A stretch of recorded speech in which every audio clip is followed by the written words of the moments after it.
जय हिंद दोस्तों, concert with Sachin YouTube channel पर आप सभी का स्वागत है। आइए आज हम पढ़ते हैं यूपी टेट के लिए सीडीपी। इस सीडीपी पढ़ेंगे हम संज्ञानात्मक सिद्धांत यानी कि जीन पियाजे। जीन पियाजे के ने जो संज्ञानात्मक सिद्धांत दिया था आज हम पढ़ेंगे। तो आइए हम जानते हैं कि जीन पियाजे का जन्म कब हुआ था। जैसे जीन पियाजे का जन्म 1896 में हुआ था। जीन पियाजे का जन्म 1896 में हुआ था और 1980 में इनका मृत्यु हुआ था। 1980 में इनका मृत्यु हुआ था, यानी 84 साल ये जीवित थे। यानी 84 साल इन्होंने जिंदा थे, यानी ये जीवित थे। जन्म 9 अगस्त 1896 स्विट्जरलैंड साइकोलॉजिस्ट यानी स्विट्जरलैंड में इनका जन्म हुआ था। यह क्वेश्चन पूछा जा सकता है कि जीन पियाजे किस देश के मनोवैज्ञानिक थे, तो यह स्विट्जरलैंड के मनोवैज्ञानिक थे। इन्होंने किताबें लिखी 32+ यानी 32+ किताबें इन्होंने लिखी थी। 32+ किताबें इन्होंने लिखी थी। आइए हम जानते हैं कि कितने बालक थे। तो बालक कितने थे? यानी 3 बालक थे, उसमें से एक बॉय था और 2 गर्ल थे। यानी एक लड़का था और 2 बेटी थी इनके। संज्ञानात्मक विकास से तात्पर्य यानी संज्ञानात्मक विकास से तात्पर्य बच्चों के सीखने और सूचनाओं को संसाधित करने के तरीके से है। यानी जो संज्ञानात्मक विकास का से तात्पर्य बच्चों के सीखने और सूचनाओं को संसाधित करने के तरीके से है। इसमें ध्यान, धारणा, सोच, भाषा, स्मृति और तर्क में सुधार शामिल है। जो इसमें ध्यान देना होता है, धारणा करना होता है, धारण करना, सोच, भाषा, स्मृति और इसमें मैंने याद करना, जो यादें करना, मेमोरीज और तर्क वितर्क यानी तर्क करना में सुधार शामिल है। संज्ञानात्मक विकास में ध्यान दीजिएगा आप लोग कि ये सब पॉइंट आती रहेंगे। लचीलापन, चिंतन, सक्रिय, समस्या समाधान। तो ये संज्ञानात्मक विकास में ये सब पॉइंट आते रहते हैं। जैसे लचीलापन हो गया, चिंतन हो गया, सक्रिय, समस्या समाधान।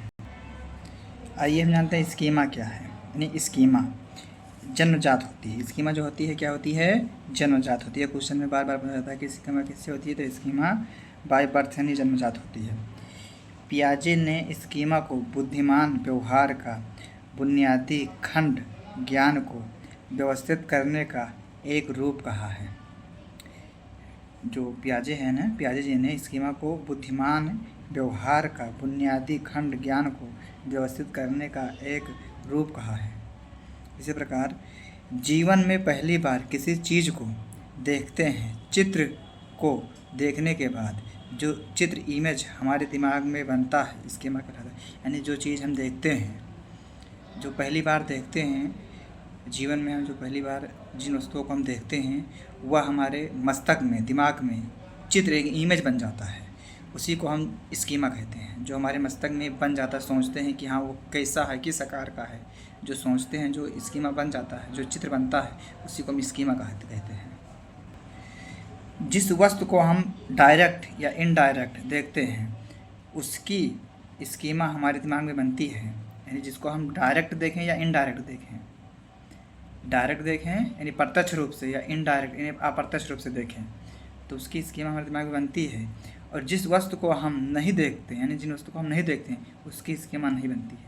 यानी जिस वस्तुओं को हम देखेंगे, चाहे डायरेक्ट देखें चाहे इनडायरेक्ट देखें, उसकी स्कीमा हमारे दिमाग में बन जाती है, मस्तिष्क में हमारे बनती है, उसकी संरचना बनती है। और जिसको हम नहीं देखते हैं, जिन वस्तुओं को हम नहीं देखते हैं, उसकी स्कीमा हमारे दिमाग में नहीं बनती, यानी उसकी संरचना हमारे दिमाग में नहीं बनती है। शायद आप लोग समझ गए होंगे कि स्कीमा क्या है।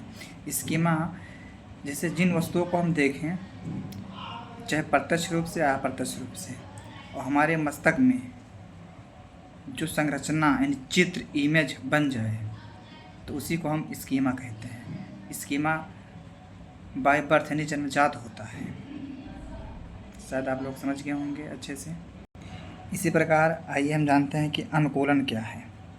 यानी अनुकूलन बालकों में वातावरण के साथ समायोजन करना अनुकूलन कहलाता है। यानी अनुकूलन यानी वातावरण के साथ अपने आप को ढालना, यानी समायोजन करना, यानी वातावरण के साथ अपने आप को ढाल ले, जिस अनुसार का वातावरण हो उसी के अनुसार अपने आप को ढाल ले, उसी के अनुसार अपने आप को उसी में ढल जाए, तो उसी को हम अनुकूलन कहा जाता है। जैसे जिस प्रकार का वातावरण हो, व्यक्ति एक स्थान से दूसरे स्थान पर जाए तो वहाँ पर रह सके, उसमें समायोजन कर सके, चाहे संशोधित करे, चाहे जुड़कर, चाहे मिलकर उसमें रह सके, तो यह अनुकूलन होता है। अनुकूलन एक ऐसी प्रक्रिया है जिसके माध्यम से जीव अपने पर्यावरण के साथ तालमेल बिठाते हैं, यानी जीव जो होते हैं अपने पर्यावरण के साथ तालमेल बिठाते हैं, तो अनुकूलन कहलाता है। जीव हो, कोई भी चीज़ हो, कोई भी व्यक्ति वस्तु हो, एक स्थान से दूसरे स्थान पर जाते हैं तो वहाँ तालमेल बिठाना पड़ता है। जैसे पक्षी भी एक स्थान से दूसरे स्थान पर जाती हैं, कोई भी जीव जंतु हो या मनुष्य हो तो उनको तालमेल बिठाना पड़ता है, वहाँ रहन सहन के अनुसार अपने आप को ढालना पड़ता है, तो वही अनुकूलन कहलाता है। अनुकूलन के दो प्रकार होते हैं। अनुकूलन के दो प्रकार होते हैं, एक समायोजन, दूसरा है आत्मसातकरण या समावेश या समावेशन। पहला तो समायोजन है, दूसरा है आत्मसातकरण या समावेश या समावेशन भी इसी को हम कहा जाता है। इसका दूसरा नाम है समावेश या समावेशन। आइए हम जानते हैं समायोजन क्या। समायोजन यह वह प्रक्रिया है जिसके माध्यम से किसी नई वस्तु घटना को संशोधित किया जाता है, यानी जिसको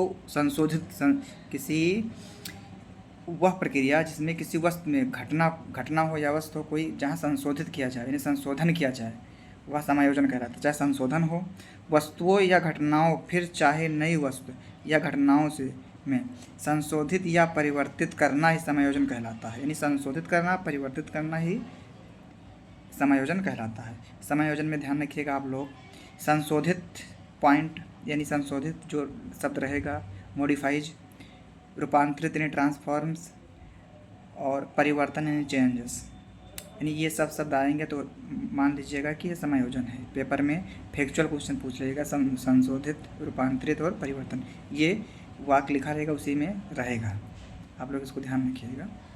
आइए हम जानते हैं कि आत्मसातकरण क्या है, यानी